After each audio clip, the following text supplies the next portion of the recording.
time, Charlotte. Oh, We're back. okay, and we're back. Yes. First of all, I mean, everyone knows you from the band Delane. But I have to ask you before we go any further, what happened? What happened with Delane? Was it just that you wanted to explore new directions, new musical horizons, or was it just time for you to go? No, none of those really. I mean, there was a lead up to it, but it was long. It is something that I don't feel anyone really benefits from me sharing, actually. Okay. So it just we had some issues, and unfortunately, we tried for a long time. We had like an entire year of pandemic before we came to the conclusion that we were not going to find a way to work together like in the way that we did before. Yeah. So yeah. But it wasn't like, I oh, won't I dwell just on want it. to do something I won't else, dwell on it or because that's the past, and this yeah, is about you and your exactly. future. Yeah. Now you've been solo since 2020, haven't you? But I mean, that was a hell of a time to decide to go solo during the dreaded, you know what? Yeah, and it was also like it wasn't really like how do you say it? It wasn't really like a decision to go solo. Like I had the Patreon. Mm-hmm. I started the Patreon when I was in Delane as a place to put out any songs that were never going to make it to a Delane album, in the sense that they were, very different, or I was just writing a lot of music at that time. And I knew that not all of it would make it to the Lane albums, also just because it was so wildly different in terms of style. So I wanted a place for those songs to live.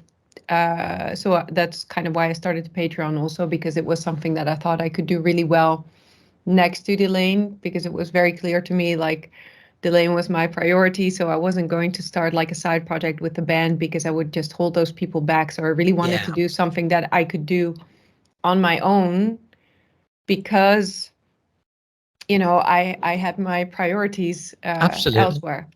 So I had that outlet, and then when the band did split up, I was glad that I had it. I was glad that I already had a platform. I was glad that I had something positive to work on, rather than falling into some deep dark black hole after 16 years of working on a thing. So yeah, I did make the decision, like, like, this is just going to be my full-time thing now. And I'm glad that I already had it, because I don't think that I would have been very productive in terms of thinking of fresh new things to do. Like, I was glad that I already had the platform, because obviously, like, the whole split, it was a difficult time. Yeah. On behalf of your fans, we are all glad that you did, because the direction musically that you are going in now shows what an incredible musical talent you are, and to some extent you were being held back a little bit. I mean, take this how you like, but I think you was being held back by Delane. You seem capable of far more richer musical landscapes, which is evident on the two albums that you've done so far. Well, I'm really glad that you enjoy it. I always thought that Delane was a very rewarding, rewarding in terms of process, and in terms of also getting my feelings and ideas in there. But of course, it is different. It is different than doing something entirely new, where people have no sense of expectations yet. So, in that sense, this has given me a lot of freedom creatively, that I wouldn't have within Delane, or within any other band that has put out a couple of albums, and where people just have a certain expectation of what is this going to be, So that's not necessarily a diss to what I was doing in Delane, but Not at all, no. yeah. But it is, yeah, it is. For the past 2 years, I've just been going every month, like, okay, what do I want to do? And if a song was like an electronic, if it was based on like an electronic hook thingy, then I was like, okay, so it's going to be an electronic song. And if it was Dutch, I was like, oh, it's going to be a Dutch song. And if it was, well, in the beginning, I thought if it was metal, then I would save it for the Lane songwriting sessions. But on this new record, that's also, I guess, why there's more heavy stuff on volume 2 than there is on volume 1. Now I've also been kind of working out those ideas and putting them on the Patreon and now on the record. And I have to say, they are brilliant. I do love your cover version of Cry Little Sister. Oh, thank you. Thank you. The way, I mean, that song can be done fantastically or really badly, and it's been done badly by some people, no names mentioned. But the way you did it, I just thought was, you added your personal touch onto it in such a sublime way. Thank you. It just sounds so cool. What made you call these two albums Tales from 6 Foot Under, Volume 1 and Volume 2? Well, I am speaking to you today Yeah. from the 6 Feet Under studio. That makes sense now. Yes, this is my basement. It is, actually, it's almost 7 foot deep, but that doesn't sound as metal. So this is the 6 Feet Under studio. And since these songs were all kind of written in isolation, during the pandemic, I thought that they were like, I've made a lot of music with a lot of different people, and it's often, the different processes involved with them are often like in various places in the world happening. And I think that the one thing that is actually very typical about these songs is that most of it happened just here. I outsourced mix and master, and I've involved some visual artists, great visual artists for the covers and such. But a lot of it just came from this space and came from that kind of really weird.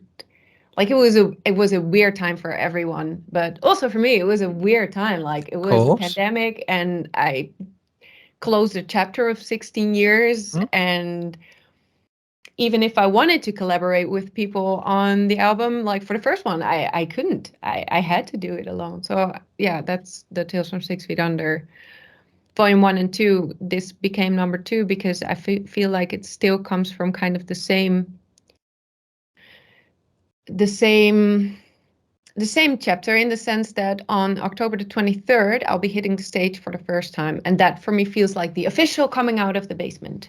Yeah. And then playing with people, in front of people again.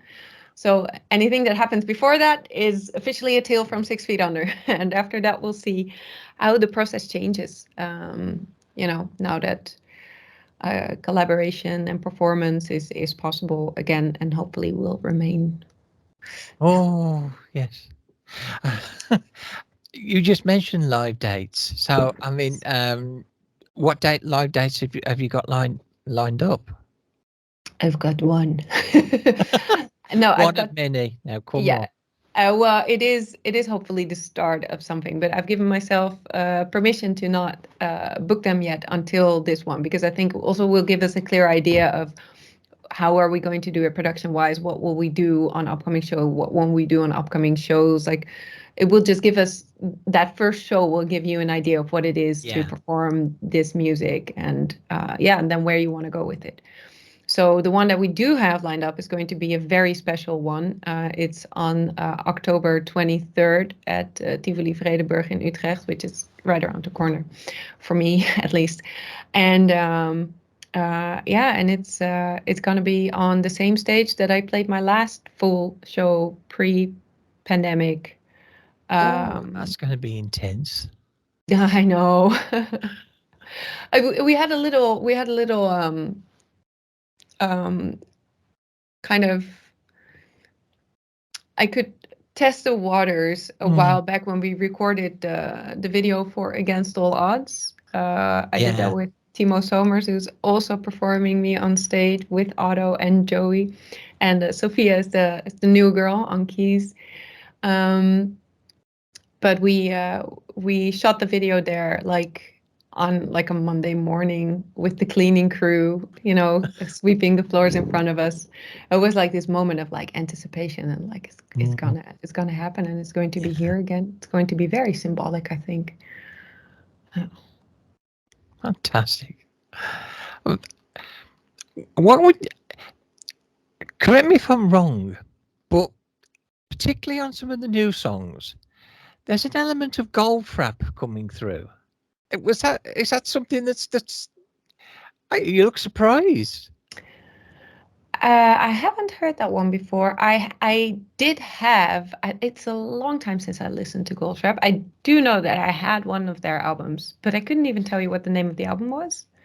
I know I like the music because I bought the album, and it has that European the layering structure of a song with a mixture of high pitched tones, and then there's this low constant bass tone, and it just reminded me so much of Goldfrapp. I have to revisit the albums. Like I know that back in the day when I bought CDs, like every CD I owned is a CD that I obsessed over for a while because I didn't have a lot of like pocket money or I was babysitting and stuff like that.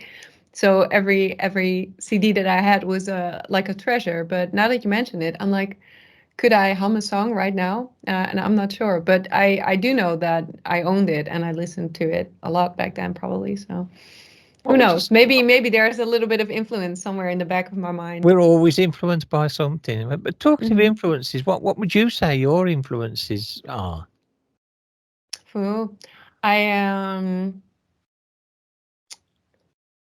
Britney Spears, obviously, for Toxic. But other than that, no, I'm a big fan of like my favorite band in the world is Radiohead. And one of the reasons why I love them so much is because they keep changing their sound, and weirdly enough, they span so many genres. But weirdly enough, I've loved almost everything that they've done. I would say that their first album is probably my least favorite.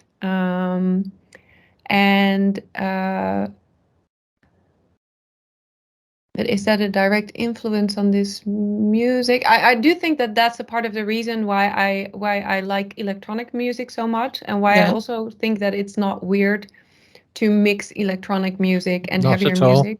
Nine Inch Nails is another example where I love the electronic influences, like electronic heavy music, and Nine Inch Nails is probably one that I've listened to a lot. And a lot of other things produced by Trent Reznor as well in that time. But I guess also just my all-time favorites, like the Joni Mitchells and the Kate Bushes and obviously. Yeah. Before I let you go, is there something you'd like to say to your many fans that you have out there? Is there something that you would love to say to them? Well, I would like to really thank them for sticking around, for taking an interest. If they're enjoying this interview, I hope that they will like Tales from 6 Feet Under Volume 2 as well as Volume 1. They're appearing on a CD now together, so I feel like I have to keep mentioning that one. Absolutely, plug. And yeah, I also feel like I have to do a shout out to the patrons because they made both albums possible, as well as the live shows and the videos and all of those things. So maybe if they're watching, thank you so much. And if people listen to my stuff and they really like it, then they can of course always become a patron as well. But I will now stop my shameless plug for all of the things. And thank you for covering the album and for having a lovely chat. Oh no, thank you for your time, Charlotte. It's been an absolute delight talking to you. I have to talk to you again soon sometime. Maybe catch you live over here. Yeah, it would be lovely. I would love to come over again eventually. Yeah. Fantastic. I look forward to it. All Thank you right. so much, Charlotte. Thank you. Bye bye. Bye-bye. Take care. Take care. Bye.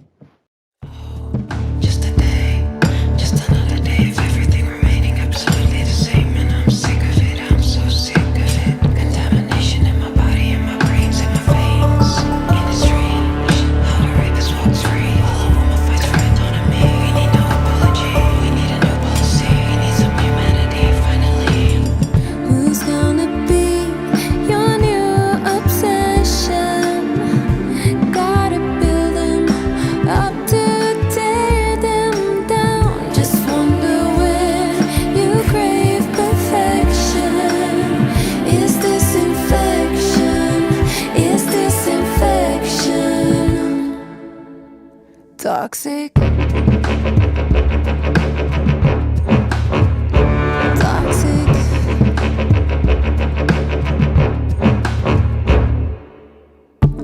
Now have you seen it all before? Are you not angry anymore? You become blind to the symptoms. Now have you seen it all before? Are you not angry anymore? Is it ingrained in your system? What's gonna be your new obsession?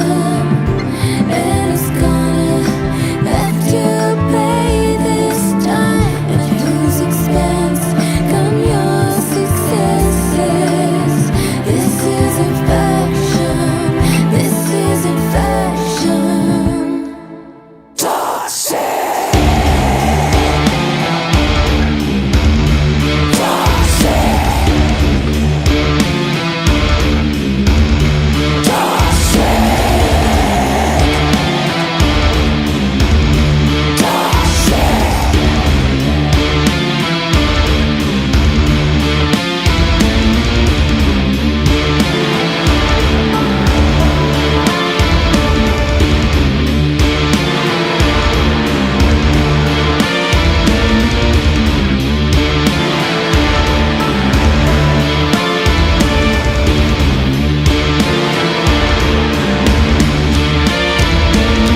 What's gonna be your new obsession? And it's gonna have to pay this time. At whose expense come your successes? This is infection. This is infection. Toxic.